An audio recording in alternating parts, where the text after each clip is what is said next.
To add the Messenger URL with icon on desktop and taskbar using Microsoft Edge browser, navigate to the Messenger website.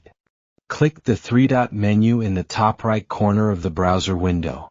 Although this option allows you to install the website as an app as well. However, to pin the website on taskbar, bring mouse cursor over the More Tools option.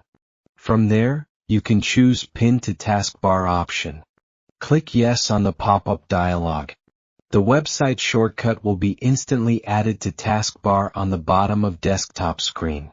To add Messenger page link as desktop shortcut, resize the Edge browser to make your desktop visible.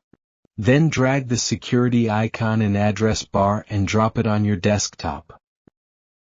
Discover dozro.com for free courses on graphic design, video editing, browser tips, computer tricks, and website creation. You'll also find an impressive range of products, most priced under $20. Don't forget to like the video and subscribe to the Dozro channel.